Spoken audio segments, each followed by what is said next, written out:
Hello. Hello. Hello. Hi.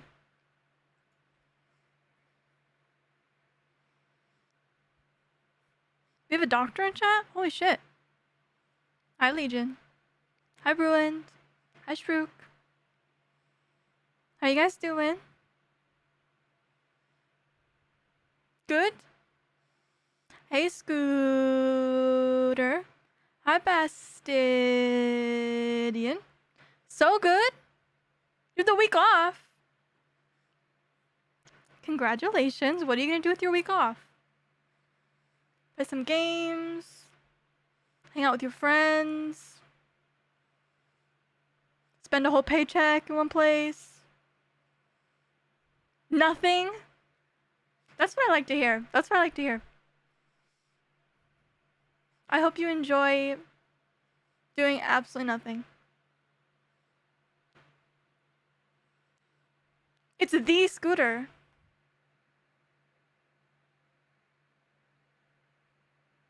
It's me. It's me. You went shooting. What'd you shoot? Did you get anything?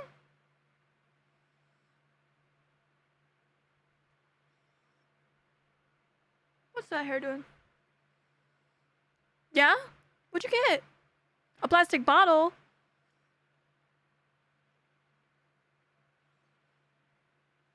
You know what? Good. Good. You get that plastic bottle. Saving the environment. That one was for the turtles. That's fun. I'm really excited for you to just have a week to yourself.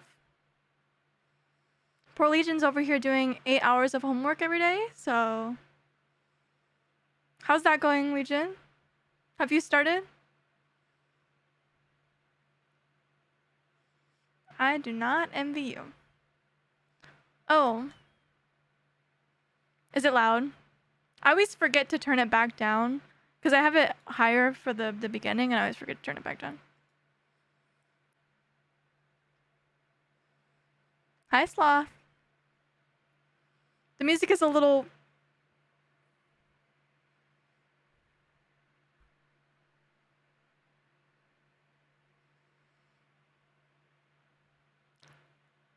I couldn't hear you, so the volume was good.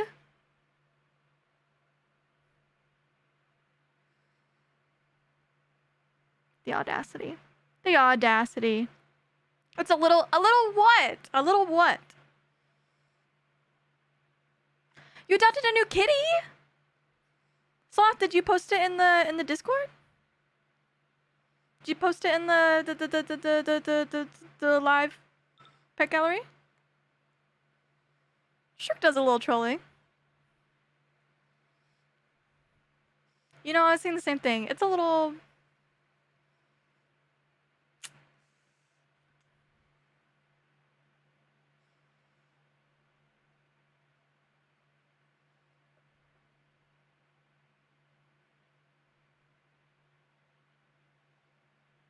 So anyway. You posted it? Shoo. Let me see.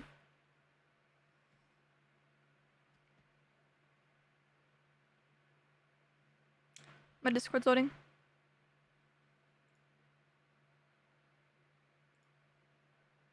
Aww. Look at this baby!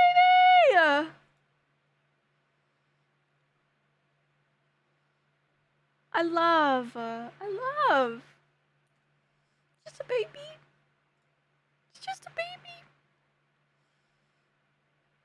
What did you name? What's the name? Hey, Scoots. Hi, Jig. Hello, hello, hello. Lamia? Lamia? Lamia? Lamia.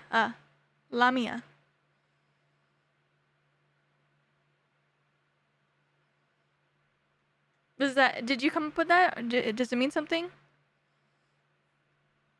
Just like the way it sounds? Is there a story behind it? Like the snake people? I mean, snake lady. Ooh.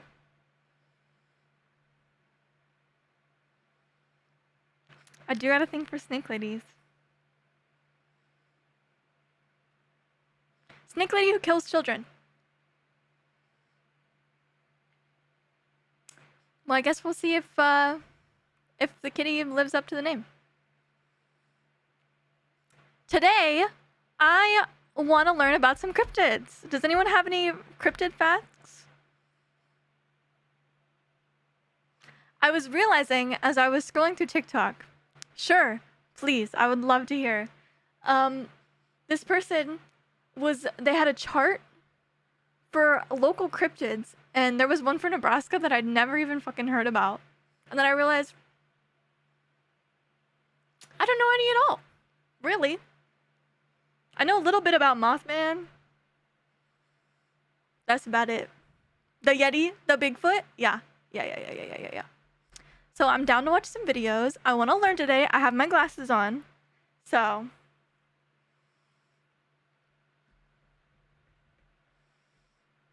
you have a few.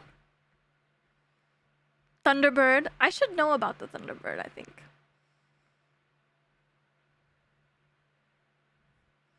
But I don't. I should, though. Chupacabra. Is it Nanwalik?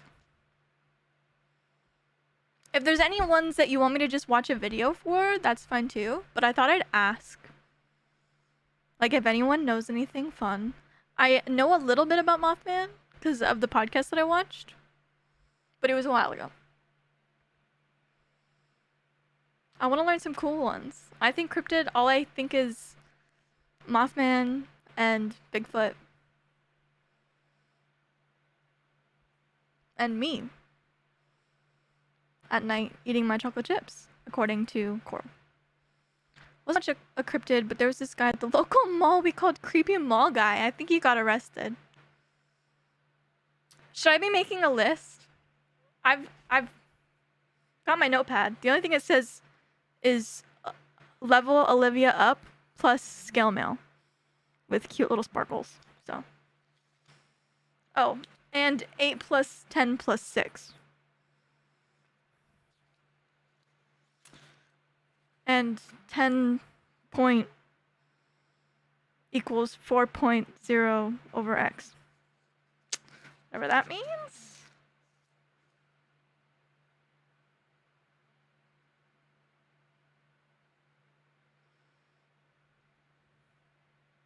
Oh, okay. Eva Hessa. Rubber to look steel. 34 years. Brain tumor. Red band fonts. Super title. Black italic. Semantic bold.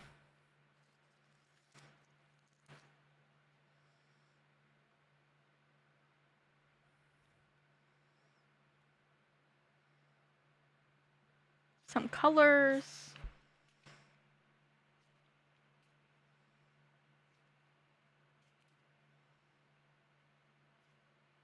Grid? Question mark?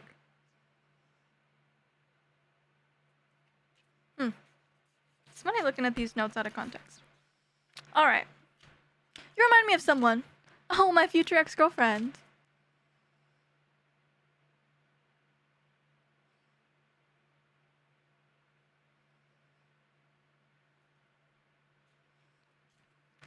Does that line usually work for you? Be honest. Does that one usually work for you? I saw it, dude. 420. Hello, welcome. Okay. Let me find my pen. Everything's gone because I broke a window. So my landlord had to come in, so I cleared everything off. So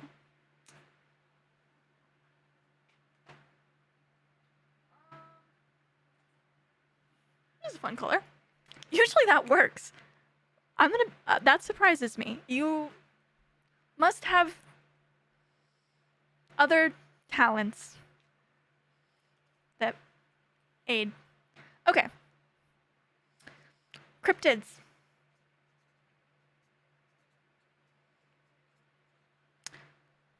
Starting now. Which ones are we looking up today? Did you want me to write those ones down? Snowboard guy, you love my glasses? I'm doing really good. I'm doing really good. The landlord did not find the mice. They are not here right now. Someone else is watching them. So I miss them very much. They're not here. The landlord, okay. You guys write the cryptids you want me to look up in chat, and I'll tell you the story about the window. So, this window was not really fully functioning when I moved in, and I didn't really think much of it. But in order for, there's two sheets of glass. There's like an inner one and an outer one. And in order for the outer one to stay up, it had to be wedged up with a piece of wood. Otherwise, it would just slam down. So the other day, it fell on its own and it shattered. So I had to call the landlord. I told him, hey, your window broke. I don't know if I'm gonna have to pay for it, if they're taking it out of my deposit. I didn't say anything, but he came in and he took the sheet of glass. Honestly, it's fine. It doesn't need to have two sheets of glass there. But whatever. And then he was like, well, when I get it in, I'll fix it. So I have no idea when it's gonna be fixed. Hopefully he gives me a heads up, but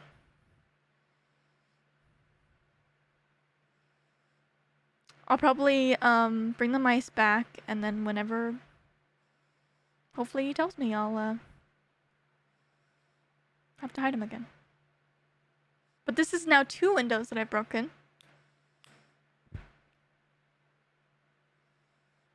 I broke my dorm window too. Oops. That's a completely different story. Okay.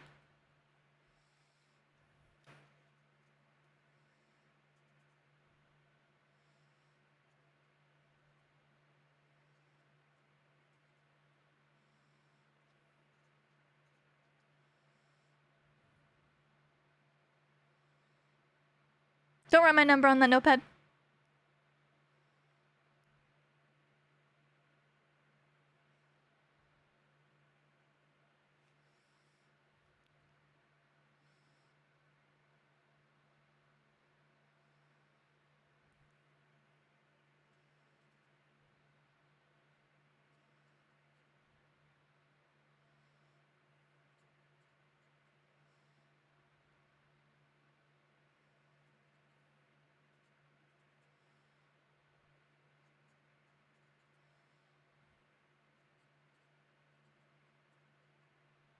Why do I feel like one of these are gonna be a prank, and it's gonna be some dumb shit that you're having me look up?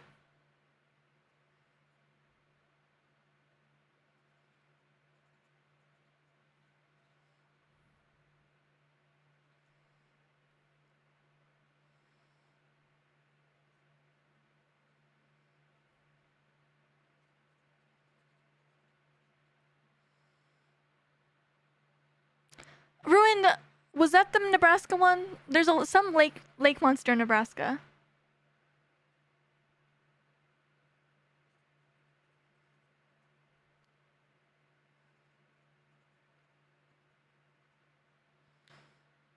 Why are you out breaking so many windows? It's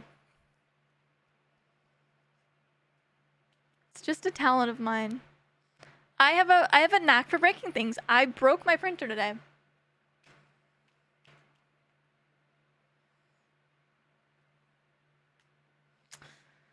I gave up on it, so I'll have to browse it. Yeah, yeah, I agree. We should probably look into that one. Oh, it's a lake in Nebraska or Alaska. Oops, I'm just reading what I want to see. Apparently, the window breaker of Nebraska. That's right. No pane of glass is safe. Nothing is safe around me. John Cena? Okay, okay.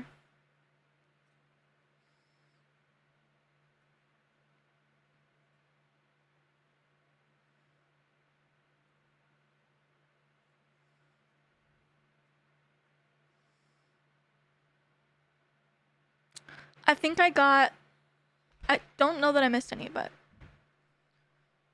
we got a list here going. And we can look those up in a bit. But I want to show you guys something. Coral, first of all, is Coral here? Coral? Pigeon Coral? Wait, let me get my FX. Coral, please come down to the office.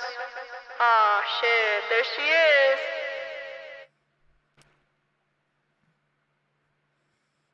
You gotta pick up your little buddy tonight. Your little buddy, your little guy. Look at this little guy.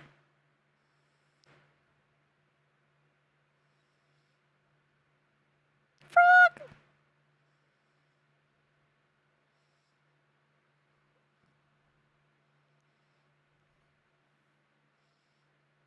How cute.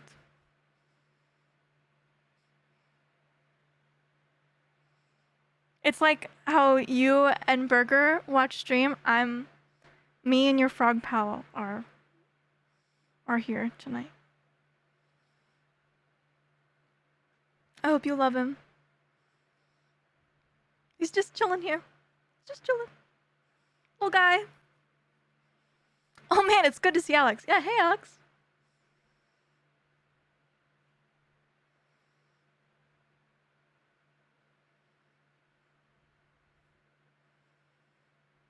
I love him. Lamau. There's Coral. I just love that little striped. It's like a swimsuit. He's just a little guy. I love the material too.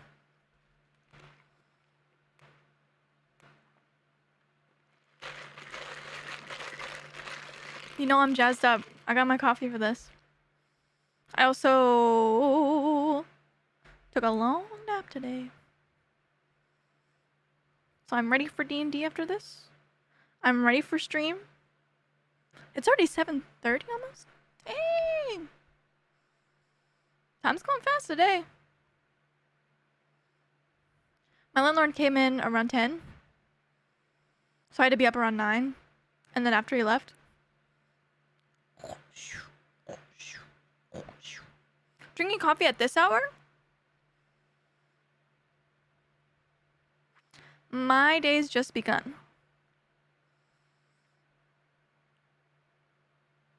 So yes. Yes. I also wanted to show you guys. I got this cool thing. Look at this. Look at this jar. I have all these jars, but I have absolutely no idea what I would put in this. In a jar of this size. So if anyone can think of anything that I could put in my jars, please let me know. Because I feel like it looks dumb empty, but I don't know. Human head. Okay. M&M's. See, I don't think food is the best choice. Like, obviously I don't have a human head, but in this jar, I put like a little fake plant in there to fill it, but, or like a whole baby, you know?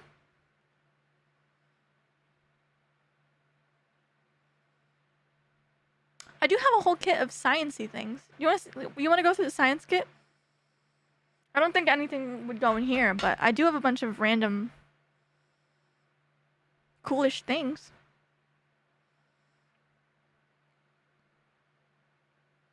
What about rocks? I need a lot of rocks. I need a It's filled with the fucks you give? Yeah. Put a cryptid in there. True. Also, look at this fucking sick poster. Is this not the coolest shit you've ever seen? This had been hanging up in one of the antique stores nearby for a long time. And every time I looked at it, I was like, oh my god, that's so cool. But it's probably like a band or something that I don't understand. So I never thought to even ask because I thought it was like a reference I didn't understand. Turns out, no, it's just It's just about a black widow. I guess it came from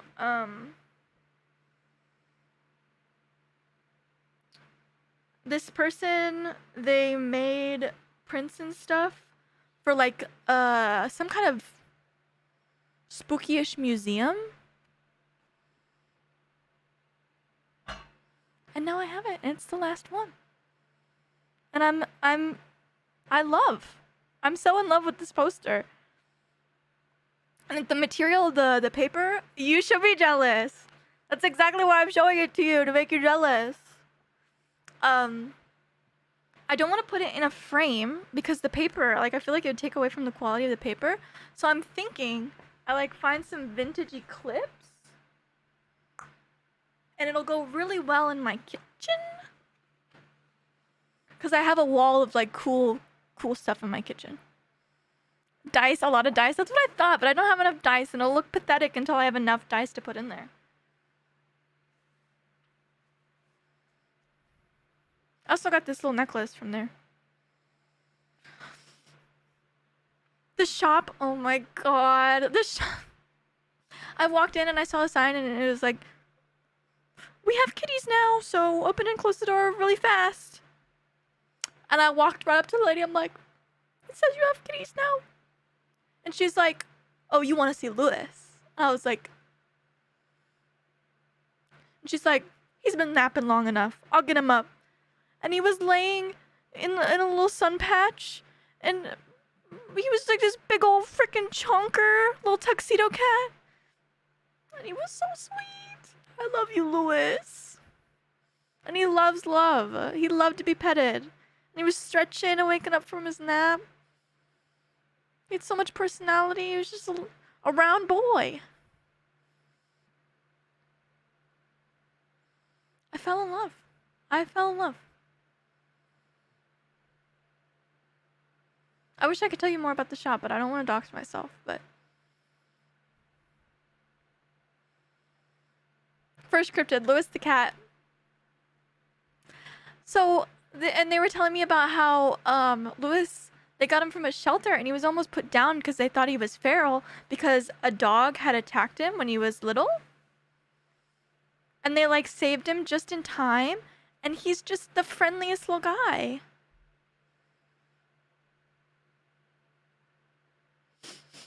I could actually try. I cry. Cry. Maybe Lewis belongs in the jar? No, he's too big. He's a big boy. He's a big old boy. Anyways, I'm gonna go through my... I'm gonna bring out my science stuff.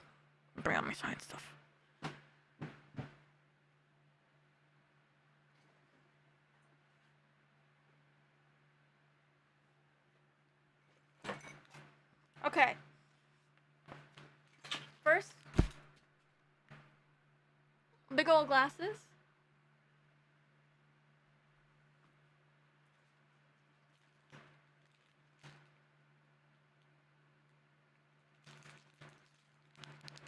Vinegar.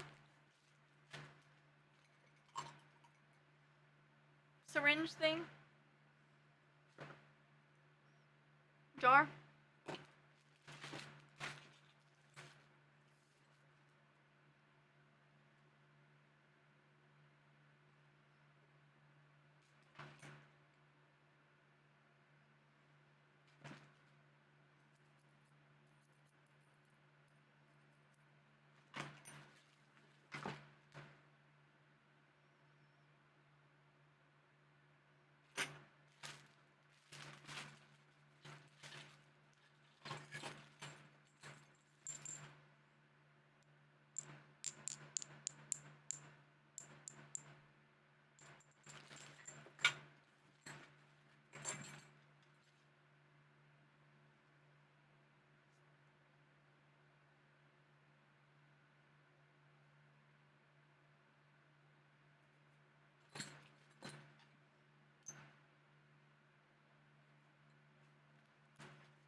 supposed to do with all this shit?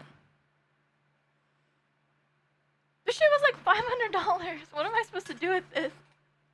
Scooter's like this 6-year-old coming home from school. Look at this! And it's a rock or chewed gum. Eat it? Make merch.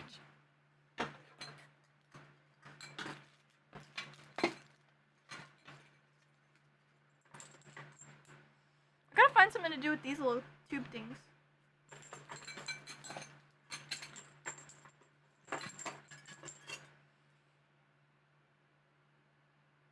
Isn't this for drugs? Eat it.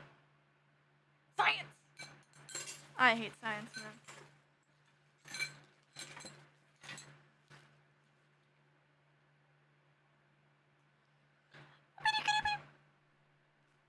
Anyone get that one?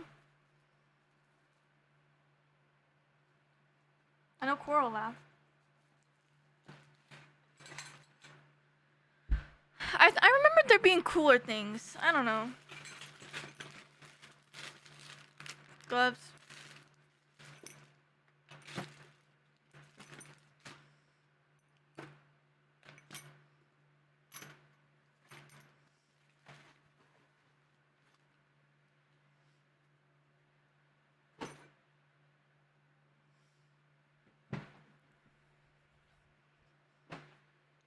Have you ever considered getting a branding deal with Razor Scooters?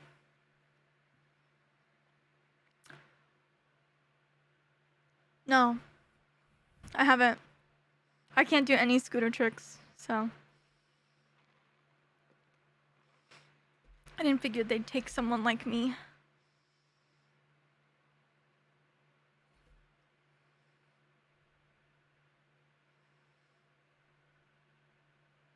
I really don't know what to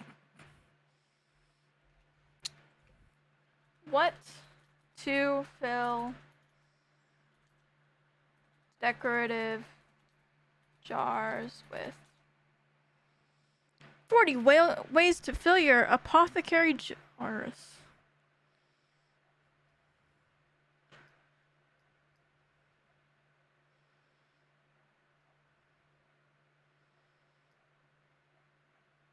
So dumb.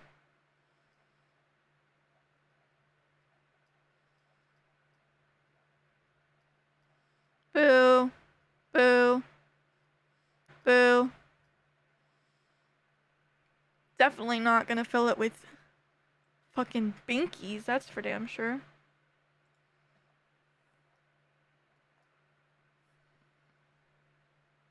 Ew.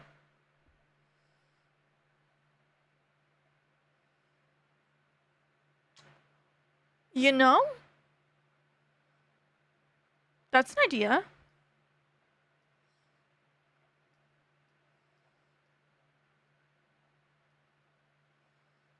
No. No. Maybe. No. No. Ooh, a candle. That's cool.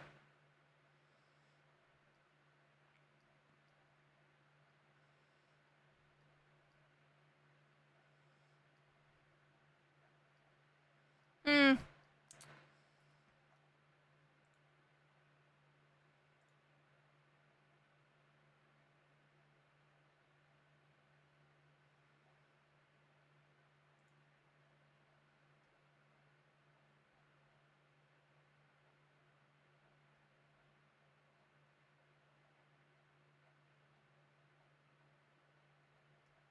Who's like filling these jars with fucking pine cones? Why?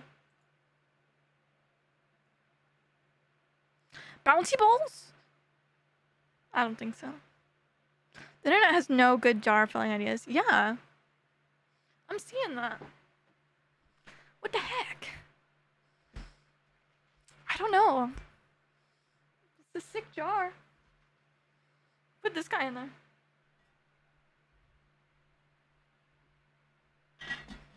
Free him! Free him!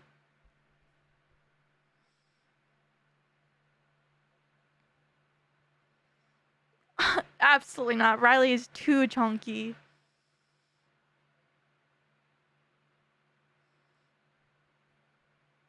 He really looks miserable in there.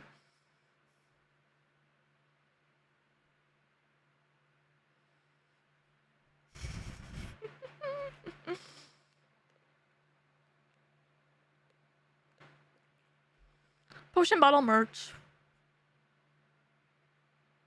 Let him out! No!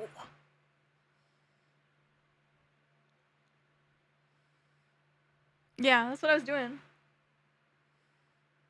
His hands are so tiny, I just one finger.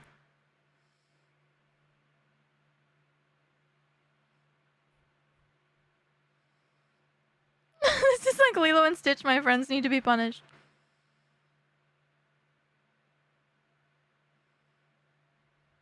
I love Lilo and Stitch.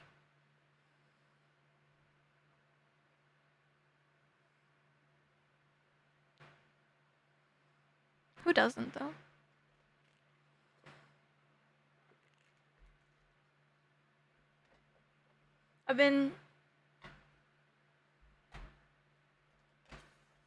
I got a whole container just for my stickers. Because I have a sticker collection that I like. Stickers that I'm too afraid to put on anything, but I keep losing them. So I got a container for both the stickers that I've made, the stickers that I'm trying to print on my printer, and the stickers that I've collected. So,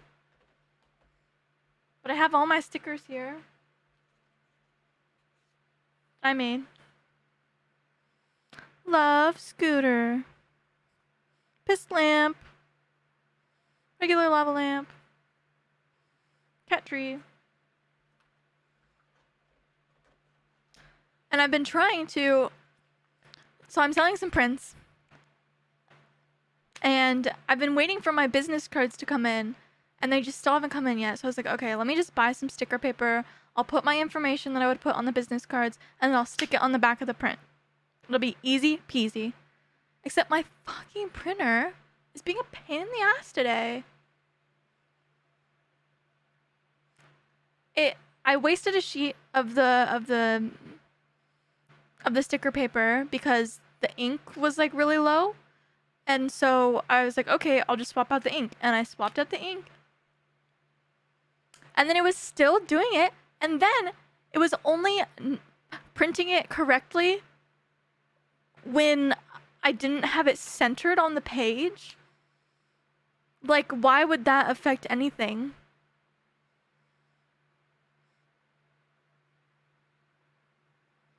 And I could not fix it for the life of me. And then I started having it do a deep clean. And the deep clean, like, it just wasn't working. And then it just shut off and won't turn back on now, so...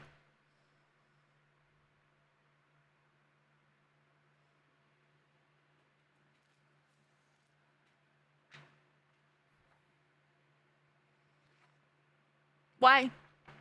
Why do this?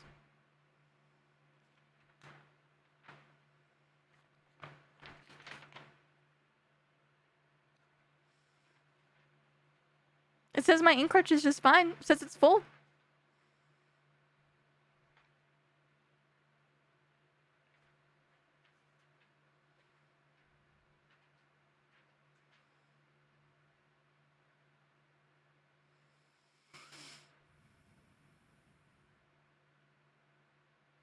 Fill it full of popsicle sticks with chat's name written on them.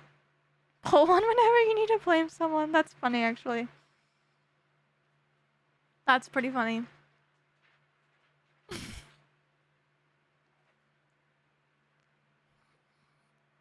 When we need a popcorn read. That was not a good time for me in school. My mom collects cool jars for Halloween and turns them into I've Newt and other witch recipe jars. That's pretty cool. That's pretty cool.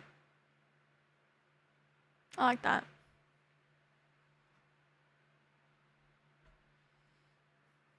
He's still in trouble.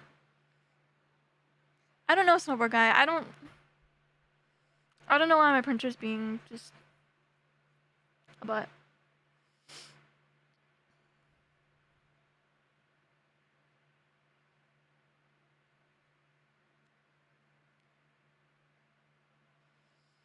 You okay, Ruined? You wanna talk about it?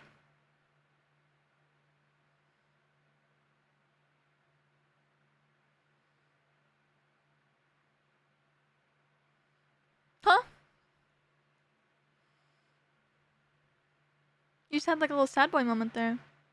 You good? I used to have dreams. Now I have memes.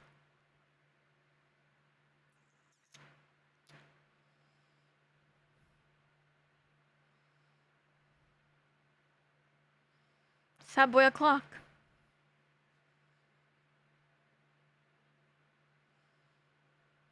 Apparently sad boy o'clock is 7:42.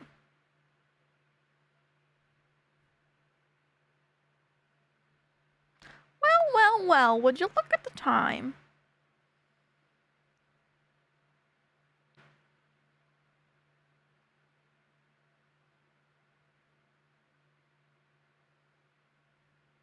Central Standard Time.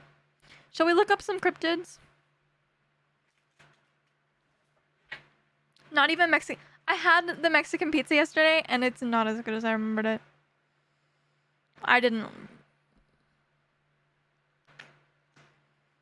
Did not enjoy.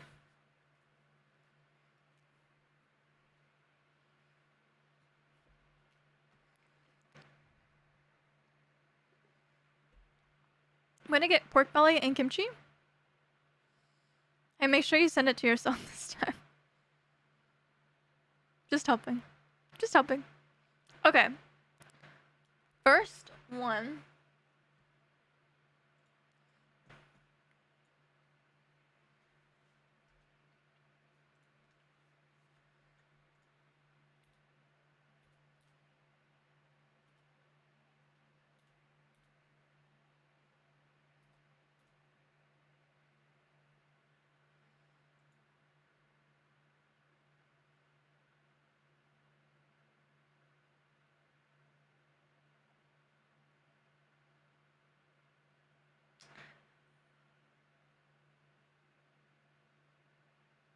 Is it Ruin? Is it? Were you the one that did the Nanti Aku?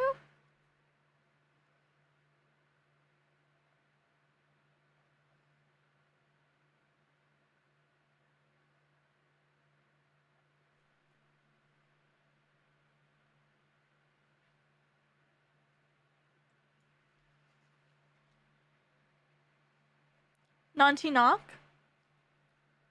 But it's Nantiaku? Nothing's coming up.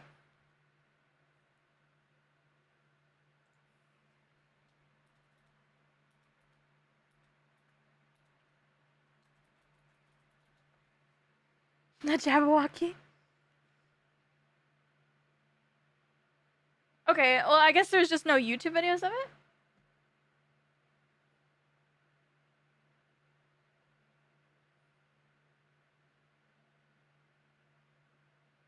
Why is there no YouTube videos? What the heck? Alaska Killer Bigfoot.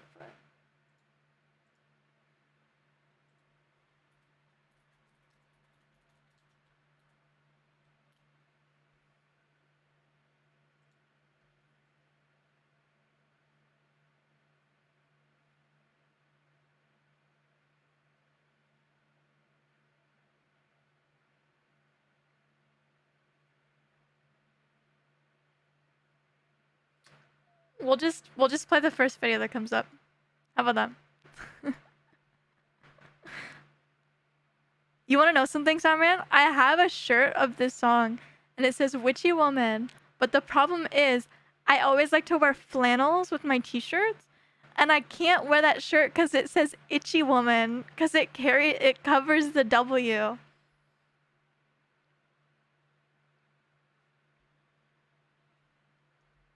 So I haven't worn it on stream because I don't want to be called Itchy Woman. Oh man.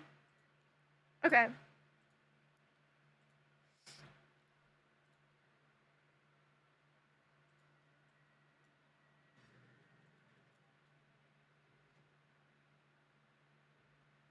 Wait a minute. Had my speakers on.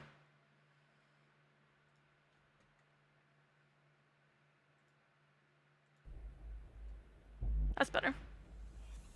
Turn it up! Back Yeah, in I had my speakers on. It was a pretty large community. It was a booming town. They were processing fish. They had canneries. They had a sawmill. It had a school and a post office. Probably would have been a city, you know, if it would have kept thriving. I didn't like that sound. People started to disappear. Just gone.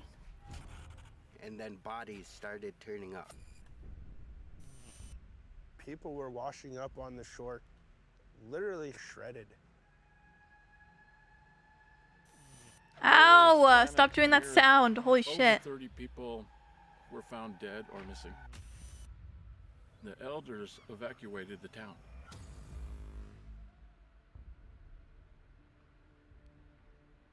Went from 100 to a 0 overnight. Everybody left. My mom, and she lived there as a child, said the last person out of there, he took a glass of his holy water, he drank it, got on a boat, said, that's enough, I'm going.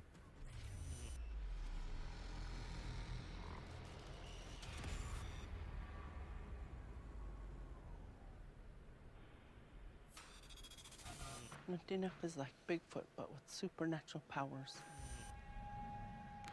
I think what he is a demon of the forest. Port Lock is cursed and Bigfoot's place and nobody goes there.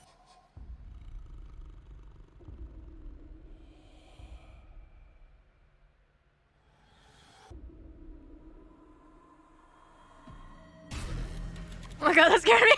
A little bit of food in there. Careful with your back there, man. Audio jump scare. Oh my god. We'll get the fuel and stuff in the back. I still can't believe we're doing this, man. Yeah, right? I'm not gonna lie, I'm terrified. I'm terrified and honored at the same time. We're doing this for our people. After 70 years here, the community of Nanwalek is struggling. The town is too small to support its growing population. There is little room. Yeah, it's a big Ghost few Hunters. Resources and limited opportunity. The youth today. We can.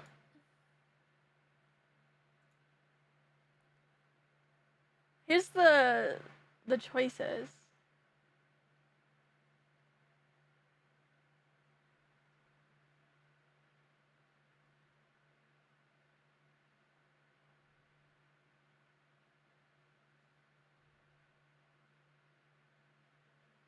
They're all like, I guess, this Discovery Plus thing.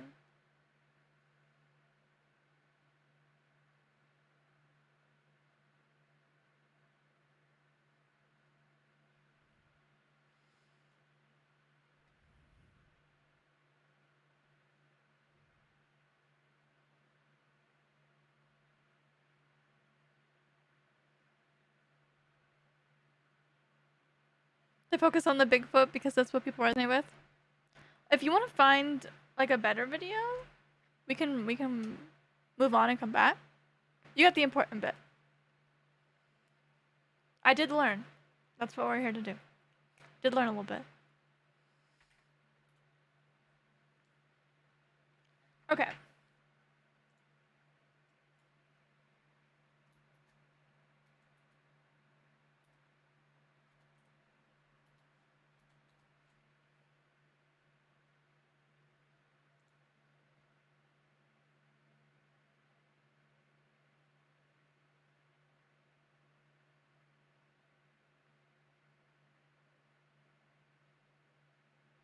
I'm surprised there aren't just like videos about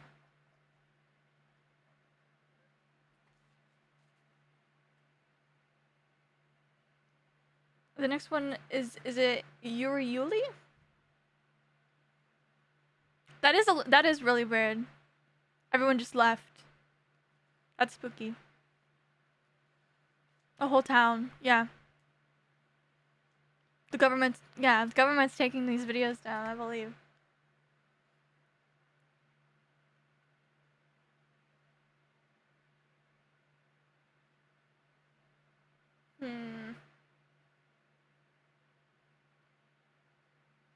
What's coming up is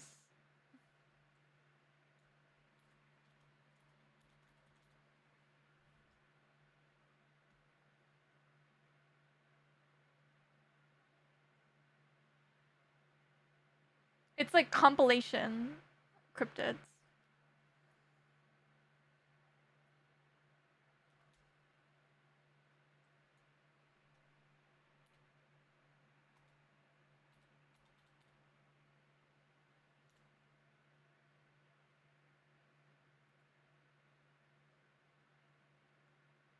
This one's 18 minutes long.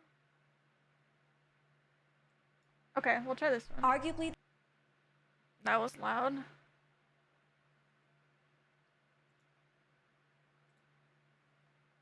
the most globally recognized mythical creature from Australia is the bunyip, an important staple in Aboriginal folklore.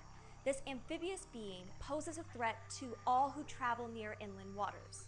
Lurking in lagoons, deep water holes, swamps, and rivers, this predatory creature presents a clear danger to humans and animals Holy alike, shit, that thing's fucking threatening massive. to drown or eat them at a moment's notice. Originating in the stories and beliefs of the southeastern indigenous peoples of Australia, accounts of the bunyip are widely varied, but a few things are for certain. It's big, scary, and won't hesitate to kill you. Why'd she say it like that? It won't hesitate to kill you. Let's get into the video. What? And this is Monstrum. The word bunyip most likely came from an Aboriginal word for an amphibious spirit being. The Discovery Show was made because your Australian coworker's Indigenous cousin peoples wrote to the believed channel beings about are it? separate from the ancestors and the Aboriginal people themselves, and were believed to exist alongside humans. The bunyip goes by several other names, depending on who is telling the story. The tricky thing about bunyips That looks nothing is like that the there are bunyip so you've heard of. many different accounts as to what the creature actually looks like. She heard While you. many of these sightings describe a four-legged creature What is resembling that? a seal, others tell of a chimera-type being resembling different animals like emus, horses, kangaroos, and alligators. Some stories claim the bunyip has shaggy and long hair, while Bruh, others say it has that was feathers or freaky. scales. Booming noises and loud roars indicate their presence, and they are even capable of causing illness. Some indigenous accounts give the bunyip the powers of sorcery, capable of luring their victims to them, which makes them even more dangerous. The huge number of variations of The the long bunyip's hair, that's- reported appearance seem confusing at first. Hell no. But you could argue Hell that no. the variation of the creature is what has kept it alive in Australia for so long. There's no one cohesive story because there is no one group of indigenous Aboriginal peoples. Before Europeans colonized Australia, there was an estimated 250 different languages spoken there. Then add different cultures and geographic locations, and the variations between bunyip accounts begin to make more sense. Regardless of the form this water spirit takes, or the details of the story, the bunyip always functions as a warning of the danger of inland water. It serves as a lesson to children and adults alike to respect the unpredictability of water and the dangers it presents. One Aboriginal story tells of a four-legged, milk-white bunyip with a big bull head and large eyes that prowls the land looking for wrongdoers to attack. In another story, the bunyip lurks in the water with its glowing red eyes, attacking a woman who goes to fetch water at night, tearing off her arm. The next morning, when the creature is hunted, all that can be found is a blood-covered black and red feather.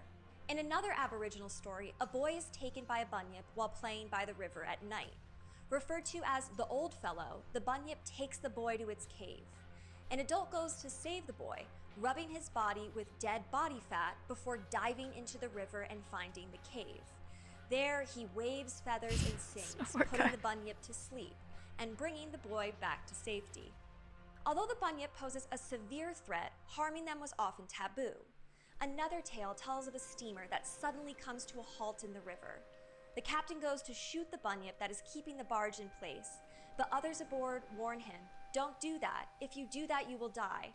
Don't do that. You'll die a bad death." But he doesn't heed their warning and kills the creature. The captain later gets very sick, his whole body covered in oozing blisters, and in 2 weeks, he is dead. The stories of the bunyip were told by the indigenous peoples with such conviction and vividness that the first European explorers and colonizers to hear of this creature initially believed that it must be some prehistoric animal that remained unidentified by European science, and I don't believe like that that they picture. would eventually find a specimen to I don't study. like that. It's worth keeping in mind that real Australian fauna was totally foreign and flat out weird to European travelers. Things like black swans, wombats, platypus, and echidnas were seen by Europeans for the first time in the 19th century. Add to that the discovery of large megafauna fossils, and the idea of the bunyip seemed less far-fetched at the time. Take the Diprotodon, an extinct giant marsupial with claws, whose appearance resembles some of the large, hairy descriptions of bunyips. Then there's this slightly smaller megafauna species that indigenous Australians lived alongside for at least 17,000 years.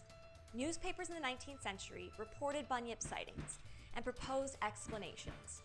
Theories included crocodiles, misplaced sea mammals like seals, fossil bones, the duck-billed platypus, swamp gas, and the sounds from swamp birds, like the Australasian bittern bird, who is commonly called the bunyip bird for its nocturnal nature and booming call.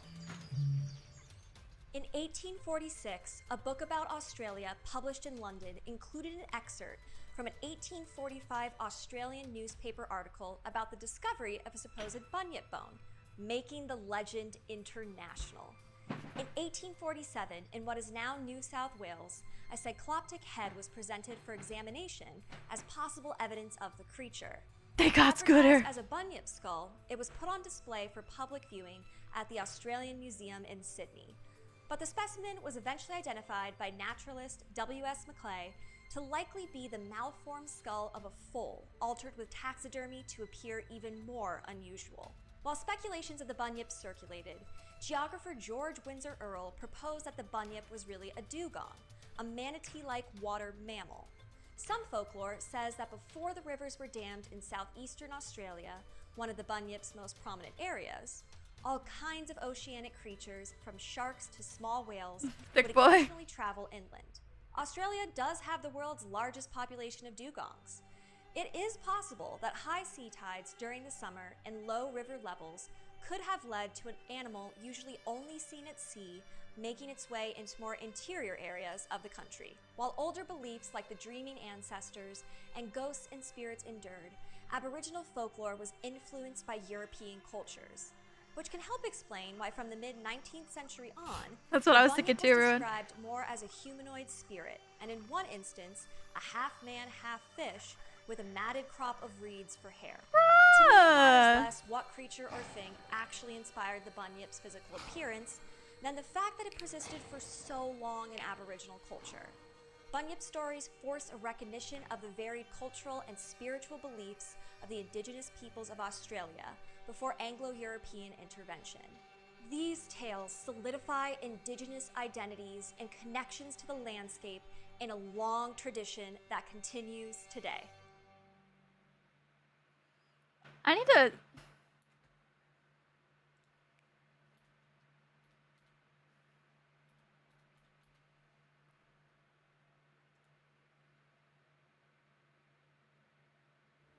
It did have the biggest red.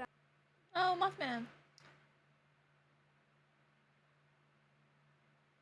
I'm trying to find that picture. Knock, knock. Stop. That was creepy. I'm trying to find that fucking picture that they showed.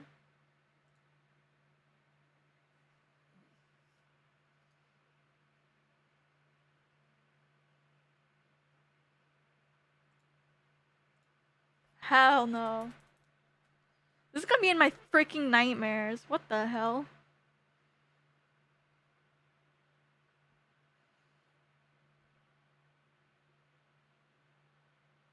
I don't like that. I don't like that. Please stop.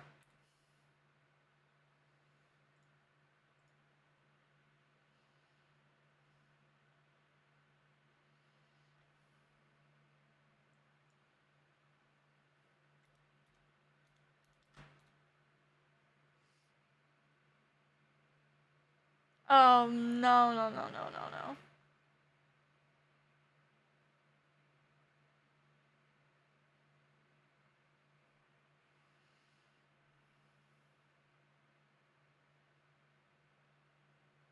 So, the Yowie? Half ape, half human? Worm your way where This one might get me, I don't know. If they do show creepy pictures. the fern fronds tall fashion a lacework over your head, hemming you in with a high green wall. Then, when the thrush calls once, stop dead. Ask the old grey wallaby there, him pricky-eared by a woolly butt tree, how to encounter a glug. Australia's own C.J. Dennis may well have offered similar advice to those taking part in the current Queanbeyan quest for a yowie. Few people are fortunate to be able to claim an encounter with Australia's answer to a yeti or a Bigfoot. Well, I'm afraid it's rather unlikely. It's unlikely on geological grounds. For example, there's been a very large major sea gap between Australia and Southeast Asia, which is the nearest part of the rest of the world, which appears to have been there, well, we don't know for how long, but of recent animals, it appears that only Homo sapiens has got across, bringing with him the things like the dingo, his presumably semi-domesticated dog at that time. Dr. Colin Groves is lecturer in prehistory and anthropology at the Australian National University. Yowie hit the headlines again last month when the Queanbeyan Age published the claims of a Blue Mountains naturalist, Rex Gilroy, supported by photographs and illustrations said to prove its existence. It was too good an opportunity for the Queanbeyan Festival Committee, headed by public servant Jim Belshaw, to pass up. Okay, never mind, I'm good. Is a lot of money. How safe do you think it is? I think it's very safe. That can mean safe in two ways. First, there is some chance we'll have to pay the reward, but I think that we'll have no problems in recouping any reward that we pay. A yowie would be an international story of the first order. Today around Canberra, radio talkback programs were I don't want to hear about you hunting it. John Shand, an unemployed I want to know about it. Well, my friend Jack and I were going for our normal early Sunday morning walk beside Lake George, and we were walking along the edge of the lake on the far side, away from where the road is, and suddenly we noticed some ripples in the water, and slowly a head emerged. Max Gilroy sounds like a detective from a YA novel. But as more and more of it appeared, it showed that it wasn't neither an ape nor a man of any sort. It was sort of a... I don't know about this video. A cross between the two. I feel like we could find a better one.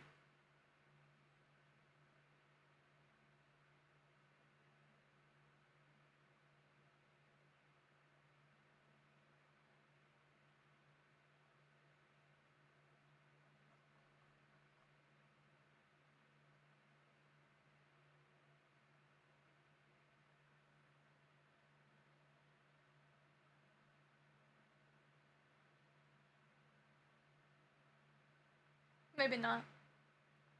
Did you want to keep watching that one? Yowie my zowies.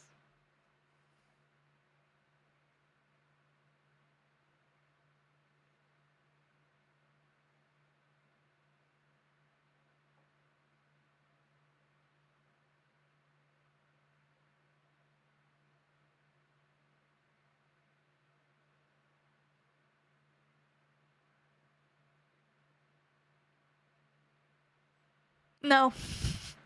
I'm surprised there's not just like informative videos. I don't know.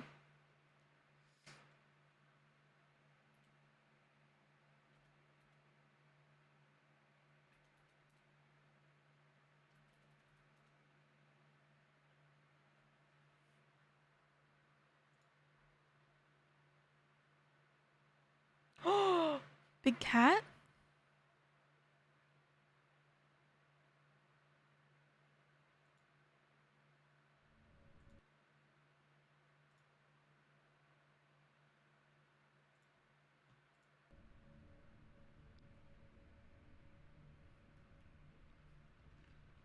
Back in 1995, the British government received more than 60 reported incidents taken from locals of Bodmin Moor, of which reported that the residents were encountering a large black panther-like creature, with scraggly fur, a large powerful jaw, the muscled body of a big cat more than 4 feet long, and black furs making it nearly impossible to see at night, until the creature is close enough to attack.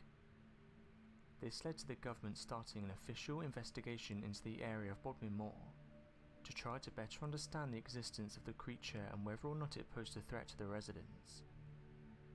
Shortly after the investigation began, a boy found the skull of a leopard on the banks of a nearby river, and many began to speculate that perhaps there was a never-before-seen local species of big cats in the region. These creatures were then quickly given the name of the Beast of Bodmin Moor, which led many experts quickly trying to assess the situation and better understand how a leopard could have arrived in the region. Many theories and myths have started that a rich private collector could have been illegally importing the creatures, and they soon found themselves freed all throughout the region. A theory that would help to explain how the beast came to be, and why it would be in the open areas of Bodmin Moor.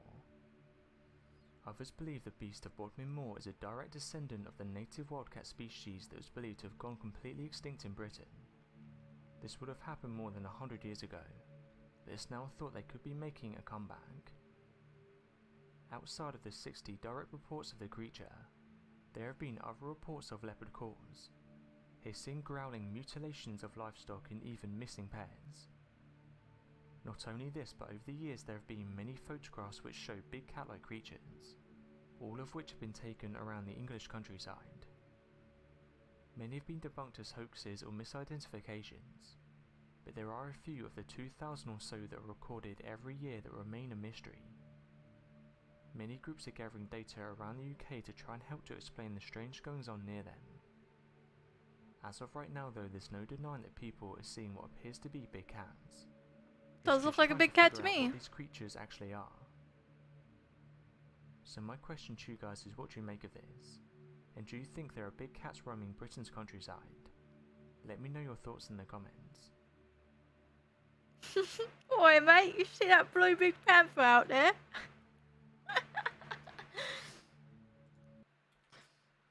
Sorry if I offended anyone with my mocking accent. I apologize. I was just reading what Ruin said though, so he should be in trouble too. What's a big cat is?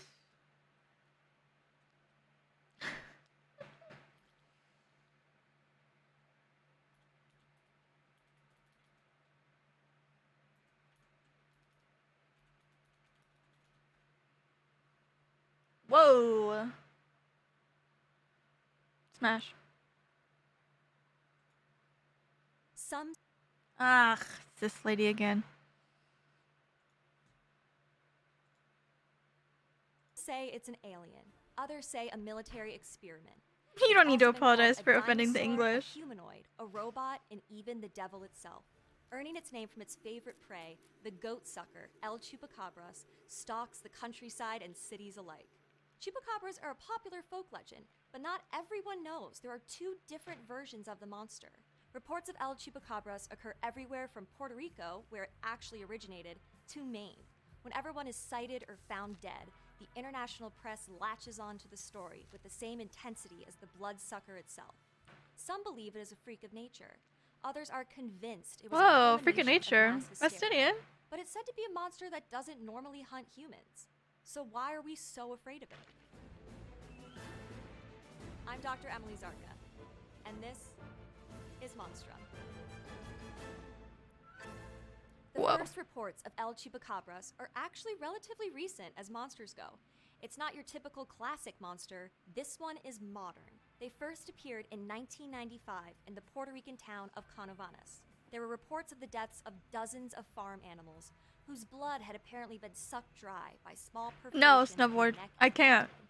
It caused immediate panic. No animal was safe. Ducks, rabbits, chickens, pigs, and yes, goats were all said to have been killed by a grotesque creature. In Puerto Rico, chupacabras are said to be 3 to 5 feet tall, with wings like a bat, fangs, a hunched back, large black or red eyes, and covered with either scales or quills. Some reports include tiny arms and the ability to jump great distances. Others claim it has spikes along its back and a long tongue. For the residents of Canovanas in 1995, this terrifying monster was a real threat. Their livestock were dying, and people were so scared that guards were positioned to protect what animals were left, children were escorted to school, and some families even abandoned their homes. As local and national papers picked up the story, reports increased across the island. By April 1996, more than 2,000 animals had fallen victim to Why are El you playing this Chupacabras. like funk At music different times, as you're Puerto like Rico housed U.S. military personnel. 2,000 animals Mexico's died? Volcan Canyon, located less than 40 minutes from Canovanas. Rumors swirled that El Chupacabras was an escaped military experiment. This is where things get more interesting and political. Mayor Jose Ramon Quimo Right. Soto, who was up for re-election in 1996, decided to take matters into his own hands and protect the people and animals of his town with a safari. In October 1995, Soto organized 200 people, including armed cops, and set out to catch the monster. Dude literally dragged a goat around in a cage and carried a large crucifix. The press dubbed him Chemo Jones. Soto also loved to give interviews, and when the international English-speaking press heard of the Chupacabras in okay, late busted you. 1995, his quotes appeared in the Washington Post, the New York Times, and this fun one. Soto wasn't the only politician to address El Chupacabras. The Puerto Rican What the government fuck was decided that? to step in. They were not only concerned for their people and their lives.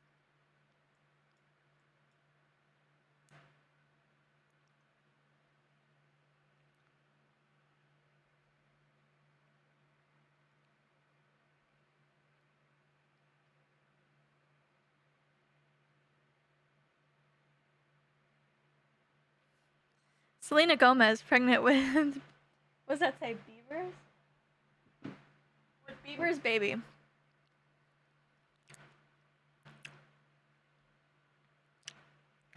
The Puerto Rican government decided to step in. They were not only concerned for their people and their livelihoods. Yeah, that's what I was thinking, but also Snowboard. recognized the negative impact the monster could have on tourism. Biologists were brought in to find the scientific explanation for the attacks. Theories ranged widely. Some think it was caused by bats driven by drought to seek new food sources. Others say roving packs of wild dogs, or even escaped rhesus monkeys that had been imported for scientific testing. One zoologist believed the majority of What the hell, attacks were busted you? caused by a spike in the mongoose population. Don't let their cuteness fool you; those things are nuts.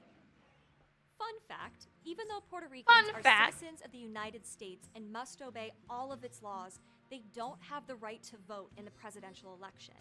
They're asked to obey federal laws, but have little power to change them. Technically, Puerto Rico is a commonwealth of the United States, so Puerto Ricans, at least based on their lack of voting rights, are outsiders in their own country. Which just seems crazy to me. What is this, Victorian England?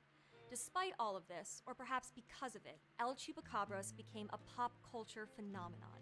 For some Puerto Ricans, the monster became an anti-hero, a monstrous symbol for their own otherness in relation to the United States. By the end of 1995, thousands of shirts were printed with illustrations of Chupacabras. It inspired 3 songs,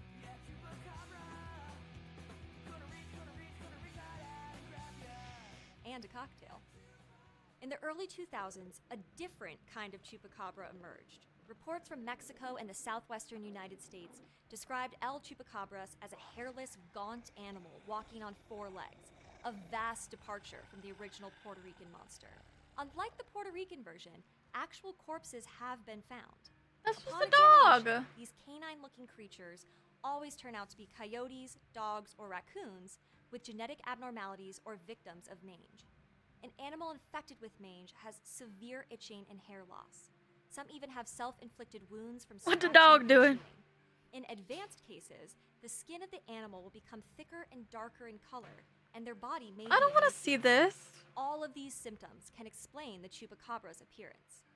Because this chupacabra is based on real-world animals, it carries less cultural significance than its Puerto Rican cousin. The unique political status of Puerto Rico helped to shape the El Chupacabra's myth. It became a symbol I don't of understand cultural how governance, those. and the mystery surrounding its origin emphasized how those in power can control information. One thing both myths have in common is that real animals are actually dying. For farmers and rural citizens, the threat to their livelihoods is a huge, very real problem. Monster mythologies are typically thought of as ancient tales told long ago, but El Chupacabras shows us that these stories can arise today. They highlight our fascination with trying to explain the unexplained and allow us to tell our cultural histories by merging fact and fiction. I Alex. can't help but wonder, what form will the Chupacabras take next? Thanks for watching Monstrum. Have you ever seen El Chupacabras? Let me know in the comments. And don't forget to subscribe. That lady's weird. Yeah, that lady's weird. I'm gonna grab my water bottle real quick.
What?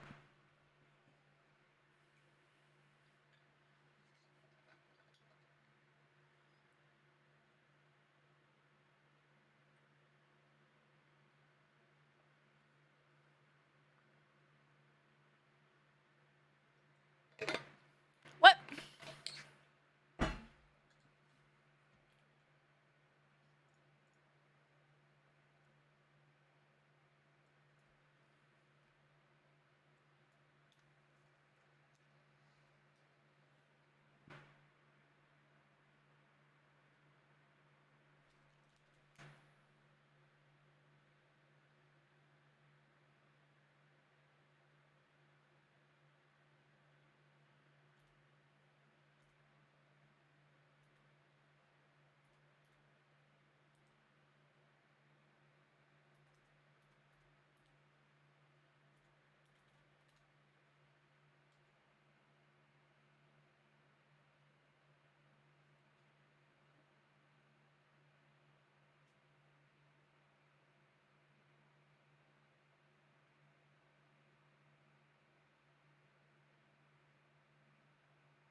Anyways, on to Mothman.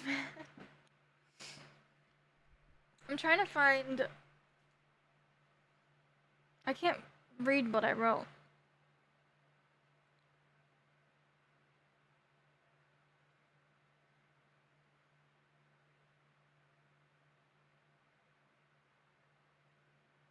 We'll try this one. The Leander Lake Monster.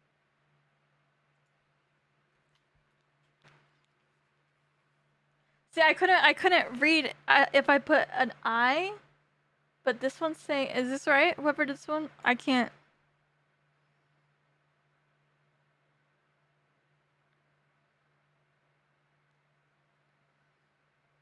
Guess we'll just see.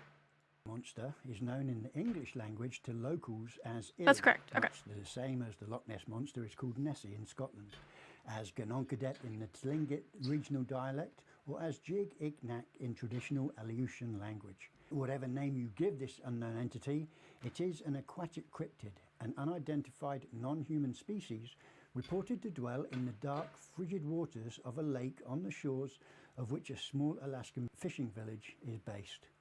Hi, The Kanashi. lake shares its name with that Hello, hello. of this small fishing community, Liamna. Liamna. Tales that stem from folklore describe a large beast that roams these waters. What has come to be known as the Liamna Lake Monster has had many reported sightings over the years. But more disturbingly, it is also something that's been attributed to more than one death of people unfortunate enough to cross its path. But before we get into the main story, firstly, I want to say a big thank you to all of my subscribers to date. This is Sorry. It's a long video, so I'm just probably gonna skip some stuff. Now, over the years, tales about what could be lurking beneath the waters of Lake Iliamna has garnered a level of intrigue sufficient enough to lure the hugely popular fishing-based television show River Monsters to the region. By many accounts, and these guys, they tell stories of a creature that they referred to as Gonakadet, and it was described as a large water-dwelling animal with a head and tail similar to that of a wolf and a body like an orca. That's pretty sick. Gonakadet was depicted as a fish god and was recorded in pictographs along the Alaskan and British Columbian coasts. Other early reports of the monster came from the native Aleut people, who tell stories of a creature that they call the Jig Iknak. This fish-like monster were reported to travel in groups and attack canoes and eventually kill warriors. The creatures were feared but not hunted by the Aleut. Now, these ancient stories sparked interest in folks who frequented the area. Bush pilots and fishermen began wondering just what the creatures could be. Many more sightings were reported as people began to fly low over the lake for the purpose of seeing these monster fish. Consistent reports of large, dull, aluminium-coloured fish were commonplace by the late 1950s. With so much local and national attention focusing on the subject, the Anchorage Daily News, which was the state's primary newspaper at the time, offered a sum of $100,000 to anybody who could provide conclusive evidence to prove the fish's existence. The evidence is yet to be provided. You're in the newspaper. As sightings have slowed in recent years. Damn, Rowan, I didn't know you were famous. Some of the more prominent and key sightings of this local legend include the following. In 1942, Babe Olsworth and Bill Hammersley were on a direct flight over the lake, travelling to the village of Iliamna. Now, bush pilot Olsworth, flying his Stinson ferry plane, was crossing over an area of particularly deep water when he noticed some unusual specks in the water near an unnamed island in the middle of the lake. Now, as the craft moved closer to the specks, Olsworth was able to see that these were actually giant fish, and as he swirled his plane down to take a closer look, both Hammersley and Olsworth were able to get a good look on the second pass they made, and they later went on to describe exactly what they saw. By their record, they saw what they described as big fish, dull aluminium in colour, with heads that were broad and blunt. Now, the width of their long tapered I'm sorry, bodies guys. was the I need same pictures. I'm too dumb for this. I need a visual.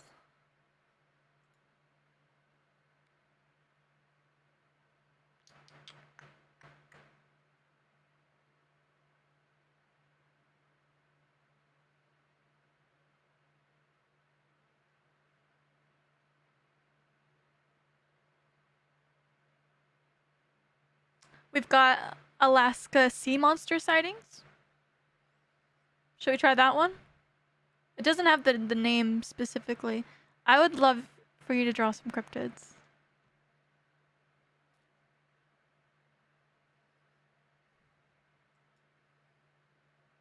The Alaskan wilderness is home to many dangers, harsh weather, and creatures that will happily turn you into a snack. The Inuit people have been living in the wilds of Alaska for thousands of years. Over that time, they have built a close relationship to the land and a rich culture that is very in tune with nature. They have a rich folklore filled with many wonderful myths and legends. These stories mention many a cryptid animal, some clearly beasts of fantasy. You're already a snack? while Yeah, others okay, could buddy. have a basis in reality. One such creature is known as the Polar Yolk. Let's take a look. Welcome to IF, videos on history, mystery, and the strange. Hit that subscribe button and ring the bell so you never miss a video again. This cryptid is a snake-like creature that joins the ever-increasing ranks of sea cryptids. It has also been given the name Tisharuk and is described as a sea monster, a strange, large serpent-like creature that inhabits the waters off the coast of Alaska. The We'll see how animal good the video described is. as an assortment of body parts which look like they belong to a mix of other species. It has 3 pairs of legs which end in mammalian paws. This feature reminding me of the wampus. Smash. Also, it has 2 heads resembling those of a fox, a twin tail, short horns, this being similar to the mythical creature Oh, I Cerberus thought that was and hair for other some reason. multi-headed beasts of legend. Like a cow, it is said to have 3 stomachs. Oh, that looks its sick. body is covered by thick fur, and it has a lengthy tongue. Like a mermaid, its tail resembles a fish or a dolphin's fluke, and it has a saw-like ridge running along the length of its back and a line of plates. This line of plates is broken by a trio of dorsal fins. As strange as this body is, the beast's habits could be thought to be even stranger. Yeah, that's As a why I thought it carnivore, was when it hair, but attacks it was its prey, horns. it does so using a bizarre tactic. The Polar Yolk likes to rear the front 7 or 8 feet of its body out of the water, then bring it crashing down on a creature, or on occasion, the kayaks of the natives living in the area. This behavior is something we see in animals like the walrus. The Polar Yolk is thought to Jesus. mainly prey upon fish, but it will sometimes snack on people, devouring them with its chameleon-like tongue and its sharp fangs. The Alaskan natives claim they can also summon the Polar Yolk by tapping the bottoms of their kayaks or canoes. Again, this is something we see done to attract sharks, this adding to the evidence of a real creature being behind the legend. It is said that the beast is only seen in bay areas and not the open ocean, with sightings reported in the Nanivac and King Islands in the Bering Strait of Alaska. The majority of them have taken place near the Kuskokwin River in Alaska. This may show that the creature is natively a deep-sea dweller, and that when it does swim into the shallower bay areas, it may be lost and confused, and that this could I love lead these to the attacks on frickin' people and pixely ass kayaks. pictures. So when has this creature been spotted? Going back Hi, to Ian. Yeah, I got new emo. 2009, a fisherman off the Alaskan coast managed to capture footage of this animal. The video is claimed to show some large serpent-like creature swimming in the bay. I Paul fucking believe LeBlanc, it. the former head of the Department of Earth and Ocean Sciences at the University of British Columbia, was quoted by Discovery News saying, "I'm quite impressed with this video. Although it was shot under rainy circumstances in a bouncy ship, it's very genuine."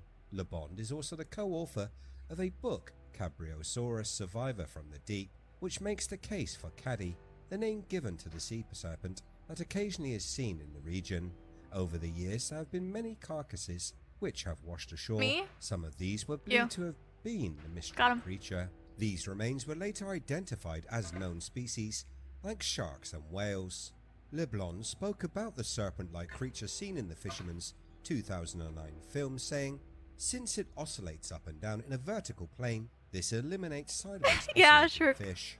The cryptid's look matches with reports of other humped sea serpent-like creatures seen along the Pacific coast for the longest time.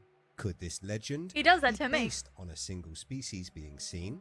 A while ago, The there was video a new longer. species of whale found off of the Alaskan coast. The relevant Jesus, quote is as no follows. fucking way. Back in 2016, this new species of whale was discovered when an unusual carcass on an Alaskan beach was located. Japanese legends told of a strange dark-colored beaked whale.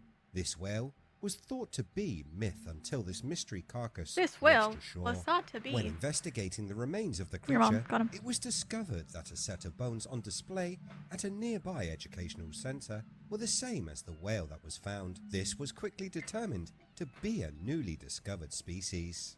Or maybe it was not a new species of whale, but a living ancient one, Could what was found be a thought extinct aquatic some funky lizard, teeth. which was later identified as a whale? Basilosaurus, an ancient terrifying razor-toothed beast, Is this which like lived 40 to 35 million an years AI ago voice? and could grow to some 50 or 60 feet in length. The Basilosaurus inhabited the shallow seas in what is now Alabama, a slender animal like a snake with a short rib cage, small front arms, and a tiny pelvis that didn't attach to any vertebrae. When first discovered, It might be. I think was it assumed is. that the animal was an aquatic reptile. The Eocene, the period of history when the Basilosaurus thrived, no way. was long after No way the is this an dinosaurs actual guy. and their water-dwelling species. Basilosaurus was king of the oceans at the time. Mammals were rising to rule the world. Show you There my are many questions Basilosaurus. that science still Got him. has about this ancient whale, and they are difficult to find answers to, as fossil remains are rarely found. We know that Basilosaurus was the biggest marine carnivore of its time, and that it went extinct as the climate changed, but we don't know what color it was. We don't know much about its behavior, and we may never know most of its other features. Could this missing information be filled using the legends told by the native people of Alaska and the stories Basilosaurus of dude's the nuts. Polar Yolk? Oh, shit. What do you think? Could the cryptid be a living Basilosaurus? Yeah, no Or way this is it a guy. an as of yet to be recognized by science new species? New Let me species. know what you think in the, In the comments, comments below. As always, if you enjoyed the video, please hit that red button. I don't think I'm gonna subscribe. I don't think so. I don't think.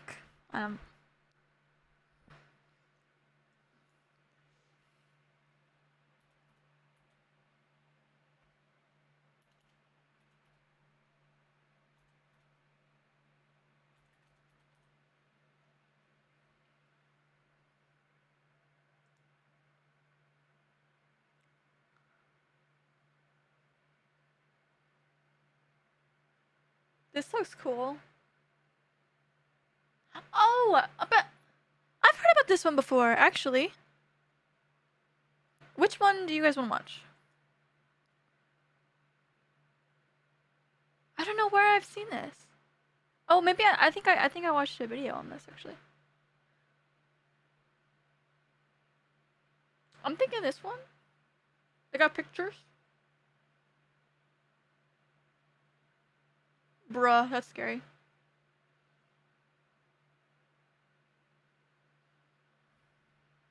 Number 2? I'm thinking number 3.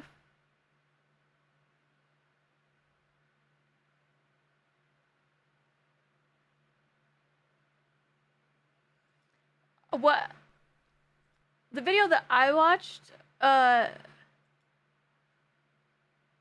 was like, this was a story that could have been used to keep kids away from ice and to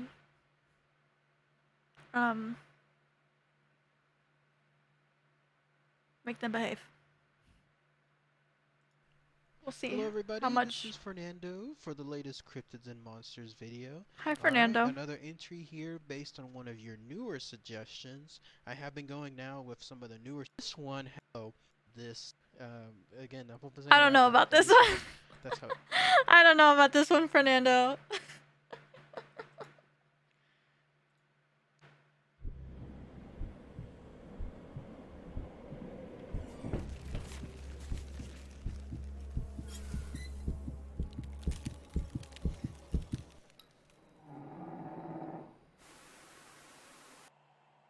The Qualupa Leak. That was scary. The Qualupa Leak is a human-like creature that dwells in the frigid waters of the Arctic. I don't like how it's staring at me. It resembles a mermaid of sorts. She has very dark hair, greenish skin, and fingernails as long as claws that are prepared for the hunt. They are also rumored to have fins coming out of their heads, backs, and torsos, with webbed hands and feet, making them more efficient at swimming and stalking, hunting their prey. She wears something called an amuti. That is a traditional Inuit parka This is creepy now. If I was a fucking kid, holy shit. Be carried in. When the mother wears it, its function is to bond with the child and keep them safe from frostbite. But when a Kalupalik bears it, however, is to carry away children. That's exactly what I was thinking too, Ruin. Stable ice and This is Icebox. off alone. Now, one of the warning signs, if they are near shore, is you'll hear a humming noise. The humming is a warning that the Kalupalik is near. The humming is meant to entice curious children to come closer to the edge of the shore so the Kalupalik can steal them away. However, the threat does not vanish if you're away from shore. They have been known to tap or knock under the ice to draw children to the weak part or a hole, then jumping up and stealing them away. Now, it's been said on many different occasions that the Kalupalik only eat some children. Others, who believe that they will turn around, the Kalupalik lets go. There are some that are taken into a cave and placed in more or less of a long sleep, and the Kalupalik drains their energy, remaining forever young. There have also been tales that the Kalupalik comes and walks around on the surface, looking for children who are lost in snowstorms. There are many different tales, but even the adults believe that you never separate from the group. So those who trek the frozen Arctic regions know to beware, because you never know who or what lies beneath the ice, lurking in the shadows.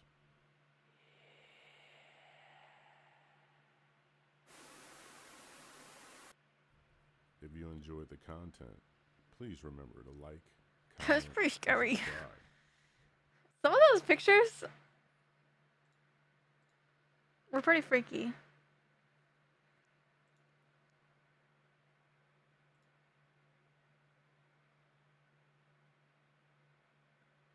Oh.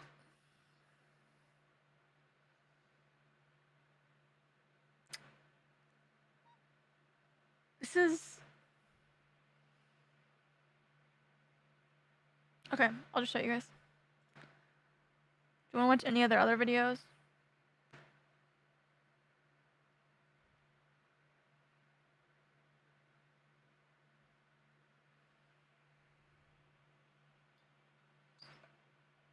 Yeah. Fascinating.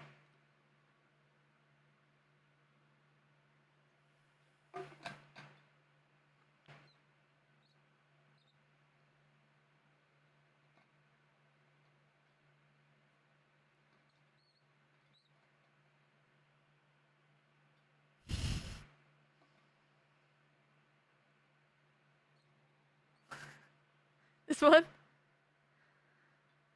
This is the end of my list.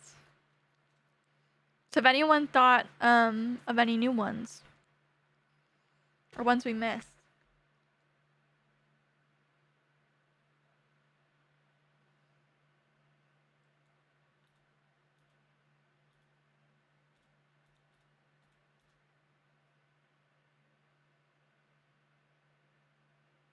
How about some stupid cryptids?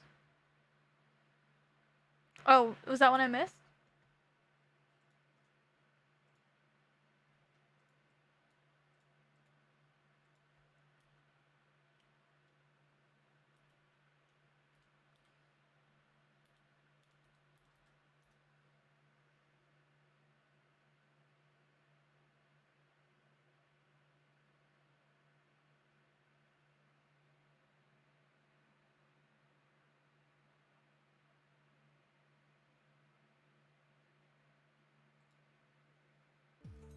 In the 1880s, sightings of a saurian monster abounded in New Zealand. Local accounts and legends of an ancient monster helped fan the flames of the mystery. But what was the creature that terrorized New Zealand in the 1880s? Oh, I missed that one. The original inhabitants of New Zealand are known as the Maori, but when the West came to this new frontier of islands by 1881, New Zealand already boasted a non-native population of almost 490,000. 5 years later, the nation reached a significant milestone. For the first time in its history, a majority of the non-Maori population living on the island had been born there. They weren't immigrants. Yet despite campaigns to bring in more women, young men continued to dominate the population, and many longed for a taste of one of the world's final frontiers. The rustic island continued to have trouble attracting women and families, although local governments tried various schemes to do so, but they didn't take.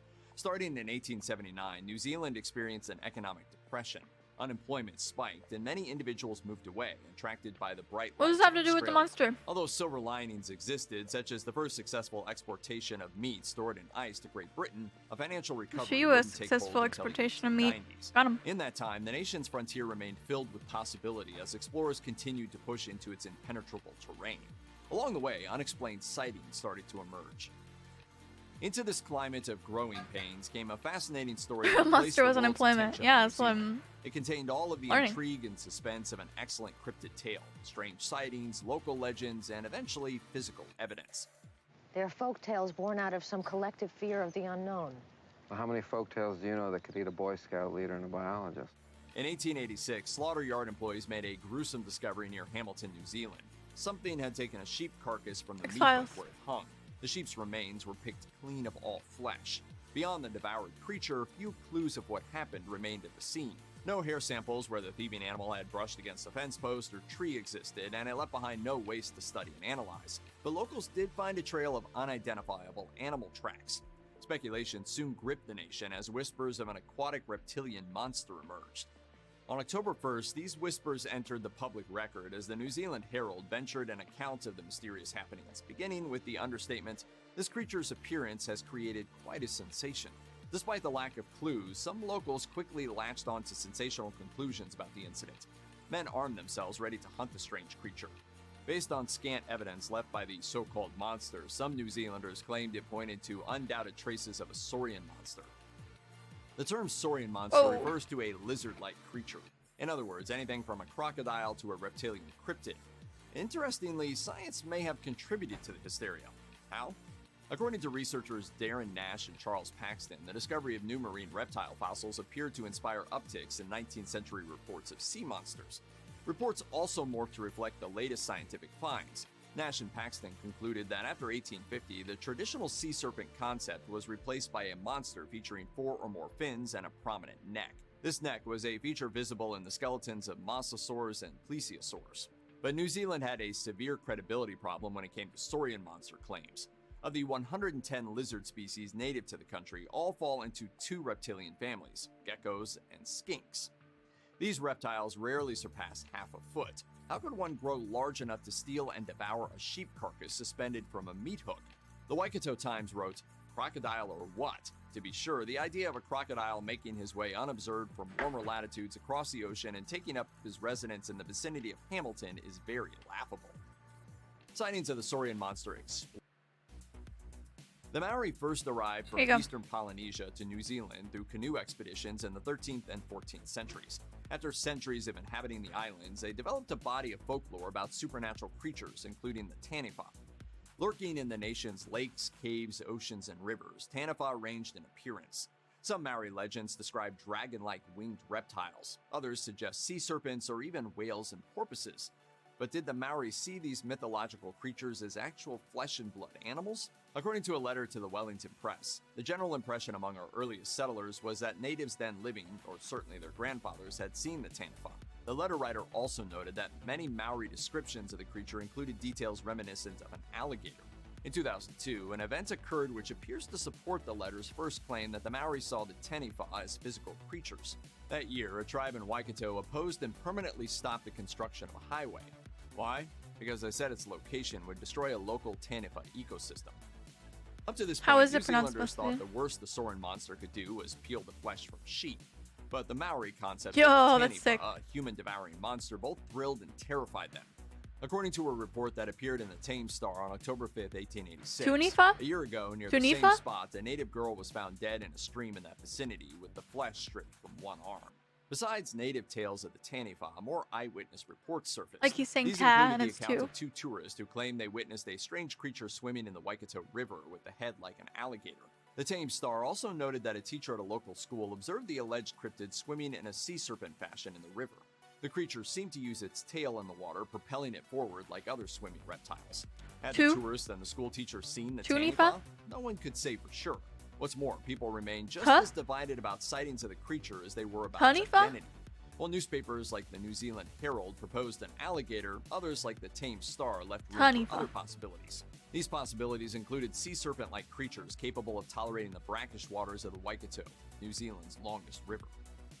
As reports continued to flood in and New Zealanders became more and more aware of the Maoris' views on the creature, a radically new version of the Sauron monster menacing the coastline emerged. Two men in canoes had an encounter with a cryptid on the Waikato River, claiming it nearly capsized Video kind of sucks. How did they describe the strange creature? They reported an animal of immense size with large jaws showing jagged teeth. Jaws are cool though. Covered with long, shaggy black hair. The Sauron monster had suddenly morphed into a big, hairy beast, if the two canoers were to be believed. Of course, reconciling this new description with that of earlier reports by the Castleton boys proved challenging. Was the beast they had seen the same as the Castleton boys? There was some doubt. Wesley, what about the ROUSs? Rodents of unusual size? I don't think they exist. The boys described a large, scaly reptile, not an ebony-haired mammal. The hairy reports also conflicted with the traditional Maori accounts of the serpent or eel-like Tanifa. Despite the contradictions associated with this new sighting, subsequent developments in the story appeared to bolster the last two men's claims.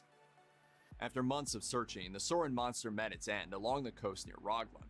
According to the Batea Mail, on November 10, 1887, a Maori man and I think the music in the background was just too distracting, and I don't know why, but I just don't trust that guy. Something about him.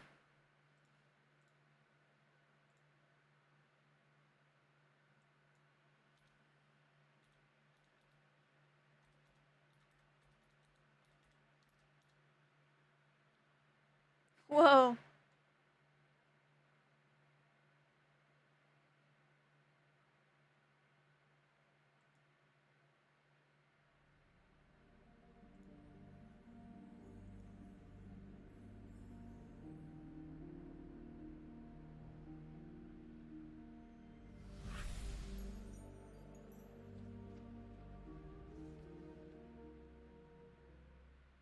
October has managed to creep around the corner once again, so what better time to look at some more cryptids than the month of horror?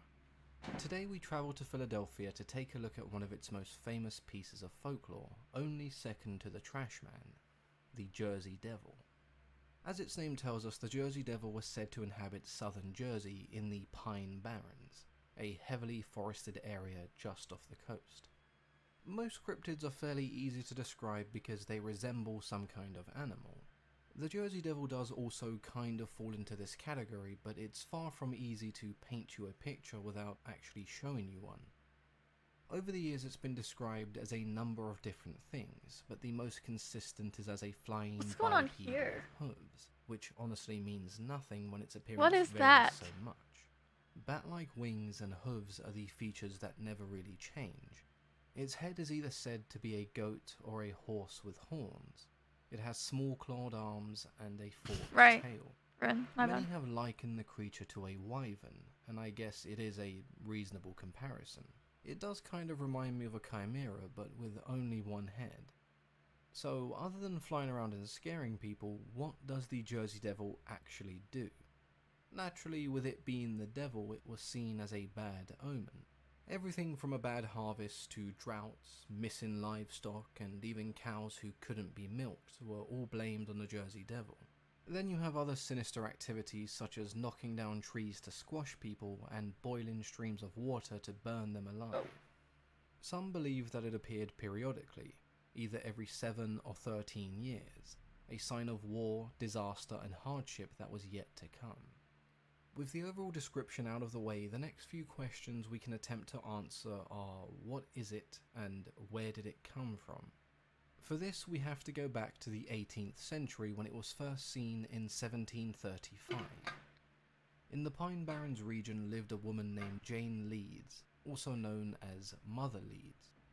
Despite being very poor, Jane had no less than 12 children with a 13th on the way. When Jane That's found a lot out of she was kids. pregnant once again, she cursed the child in her frustration, claiming that this child would be the devil. When the night came that Jane went into labour, there was a terrible storm that shook the entire house as her friends and family gathered to help her through the pregnancy. The child was born normal, but it began to change into a deformed monstrosity. Its feet turned into hooves, its head resembled a goat, leathery wings sprouted from its back, and a forked tail whipped violently around the room. The child screamed and thrashed its tail at anyone trying to hold it down. Eventually it broke free and flew up into the chimney, escaping into the pines. The local clergyman, believing it was a demon, tried an exorcism to remove it from the area, but they were unsuccessful. There are versions of this tale where the locals thought Mother Leeds was a witch or a sorceress of some kind, and the reason the child resembled a demon was because the father was the devil. This is also why at first the creature was known as the Leeds Devil, or the Devil of Leeds, a mixture of the family name and the town they lived in, known as Leeds Point. The credibility of this story, or even the possibility that it might be rooted in any real history, is questionable at best. There was a woman named Jane Leeds who was married to a Daniel Leeds, but there doesn't seem to be any connection between them and a devil child. Despite this, the newspapers of the 18th century still printed the story numerous times over the years. Was it an interesting story that would help them sell copies? Yeah, I'm sure it was. Was it a story that would lead people to visit the area? Again, I'm sure it did and still does. The point that I'm trying to make is, regardless of how true this story may have been, printing it had numerous benefits, so it's difficult to take that as undeniable evidence. Another explanation is that Mother Leeds was actually a woman named Deborah Leeds, who was married to a Japhet Leeds. They both lived in Leeds Point, and in 1736, Japhet named 12 children as part of his will, which does line up with the original legend. But was that a coincidence? Maybe the women in Leeds Point were just baby factories, or maybe Japhet was the father of the Jersey Devil. Either way, leaving your devil child out of the inheritance sounds like it can only end poorly. Another possible origin story is about a girl from Leeds Point who fell in love with a British soldier during the American Revolution. In 1778, the Battle of Chestnut Neck took place in southern New Jersey, so there would have been more than a slight bit of disdain between the two sides. The girl then meeting with this soldier in secret and eventually falling pregnant with his child meant that this was seen as treason, and so the town cursed the girl and her child. This resulted in her then giving birth to a child that would later become the Leeds or Jersey Devil. There are no credible photos of the Jersey Devil, so all we have to go by are the accounts of people who have claimed to have seen the creature, and there have been quite a few over the years. One of the most famous sightings comes from Joseph Bonaparte, the elder brother of Napoleon. Joseph swore that he saw a devilish creature fly by when hunting game on the grounds of his Bordentown estate in 1820. A few decades later in 1840, the locals claimed to have seen the creature again, in the same place, this time killing livestock. A year later in 1841, similar sightings were reported once again, this time claiming they heard screams and saw tracks in the snow. In 1925, sightings around livestock continued when a farmer claimed that he saw an animal that he could not identify trying to steal his chickens. He fetched his rifle and fired, hitting his target and killing the animal. He took photos of its corpse and showed it to over 100 people, but none of them could identify what it was. Where's the picture? It does raise the question of how one would kill such a creature. Clearly the farmer believed his rifle did the job, but there are some stories that slightly contradict this. When Commodore Stephen Dessiter visited the Hanover Mill to inspect cannonballs that were being made for his ship, he was in for quite a surprise. He said that he saw an enormous creature flying above him in a menacing fashion. The Commodore then fired a cannonball at the creature, but to his surprise it did nothing, as the creature flew by unharmed. The amount of alleged encounters and sightings from regular townsfolk is quite interesting because of how wildly they can differ. There's a story that comes from a sheriff and some of his officers that makes it seem as if the Jersey Devil is more than just a mindless monster. The sheriff and his men were chasing the Jersey Devil away from a farm where the owner had reported missing cattle and blood-curdling screams. The devil then fled into the woods, leaving the men at the edge too scared to chase any further.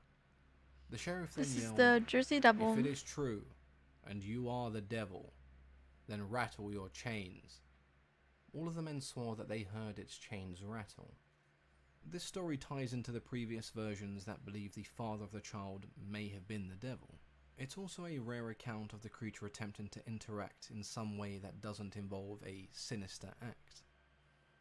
The Leeds Devil is a story that started in the 18th century, and for the next few centuries, stories about a creature that stalked the Pine Barrens spread to the surrounding areas. By the 19th century, it had become part of New Jersey's folklore and tradition, a ghost story that you would tell your friends and family on a dark and stormy night. It wasn't until the 20th century that people started to refer to it as the Jersey Devil. This is also when it was given its general appearance. What had previously been referred to as an animal, a demon, or a monster was now a weird mix between a goat and a kangaroo. 1909 was the year the Jersey Devil went from a piece of folklore known in New Jersey to a legend that almost everyone in North America had heard of. January 16th until January 23rd marked the most significant week in the Jersey Devil's history. Newspapers published hundreds of claimed encounters and sightings all over the state. Up until then, sightings had been quite sporadic and mostly occurred in the same area. These encounters ranged from attacks in a Camden social club to the police shooting the creature in Bristol, Pennsylvania. They even went as far as Delaware and Maryland, creating a snowball effect. The more people heard of the Jersey Devil, the more people reported seeing it. It almost created a mass panic to the point where schools and local businesses were closed, warning people to stay indoors where it was safe. Groups of hunters, vigilantes, and concerned individuals traveled to New Jersey in search of the creature. Wealthy collectors even offered rewards up to $10,000 for the creature's capture. Some didn't care if it was dead, wanting it for their own private collection, whereas others were willing to donate the creature to the Philadelphia Zoo. As you can imagine, with that amount of money being thrown around at that time, the hoaxes began, as people tried to make some quick cash in all the hysteria. All sorts of animals were handed in with the claim that they had found the creature. Someone even attached wings and claws to the corpse of a kangaroo in the hopes that those desperate enough would pay. After that week of madness, the Jersey Devil had cemented itself as an American urban legend. The number of reported sightings did eventually die down as people went about their lives as usual. Several explanations were offered as to what the Jersey Devil was and why it came to be. The simplest being that hundreds of years ago it was very common to misidentify animals, and what people may have seen may have just been a hill crane, though it is quite hard to match that description to the Jersey Devil. There's also the possibility that British settlers may have just created a boogeyman story, a form of entertainment, or even a way to keep their children safe. The Pine Barrens were a dangerous, harsh, and unwelcoming place to live. It was also rampant with bandits and highwaymen who would rob and kill those passing by. So making up a story about an evil creature to scare people away from the Pine Barrens seems like a smart way to keep them safe. Although this plan doesn't really work when your story actually encourages more people to visit the area. Personally, I've always been a fan of folklore and legends that are unique to specific areas. There are so many universal ideas throughout folklore, it's always refreshing when you get something as weird as this story. Let me know what you think. I'm sure some of you watching this currently live in New Jersey. I'd love to hear if you have any stories growing up, or if you know someone who claims they have seen the Jersey Devil. Shrook, have you seen the Jersey Devil? I've been your host, Mythology and Fiction Explained, reminding you to maybe stop at 12 children, because the 13th might just be the devil! Ah! You really went all in at the end. Might just be the devil! It was just a moody kangaroo that came from Australia, since they already knew what a kangaroo was. I don't know.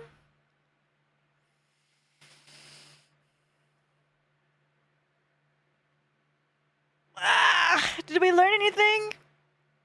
Cryptid class? I think my favorite was the Qualupalic. Qualupalic. Probably pronouncing that wrong. But yeah, don't go out on the ice.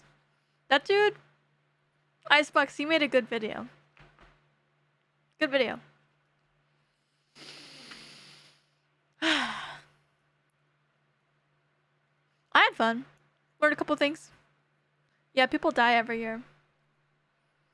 Going to the ice. Believe it. Woo, itchy woman. The video, the cryptid video, is a deep voiced man, and we were saying it kind of sounded like you a little bit.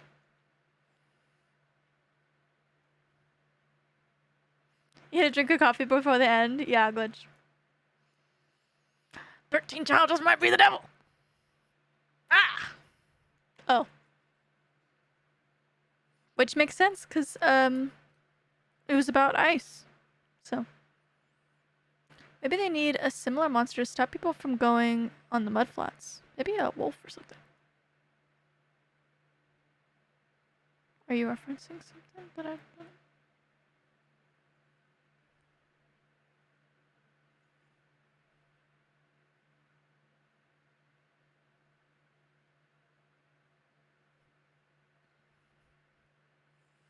Hope to find something similar like this to do again.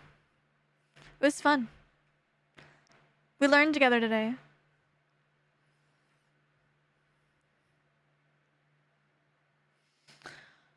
Well, I might be back on Sunday. I might not. I don't know. I might play some Valo. I've been enjoying Valo lately. I've been talking on the mic. I've been getting yelled at to go back to the kitchen, so. But if not, I'll definitely be back on. Oh, you didn't learn anything?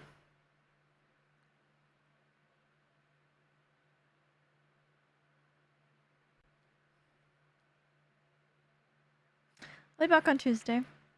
Same time, same place. Until then, watch out for those cryptids and don't have a bunch of children.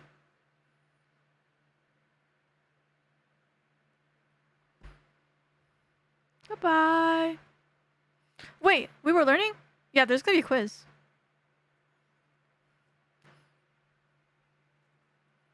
From my experience, you need to stay out of the kitchen. True. Good night. Goodbye.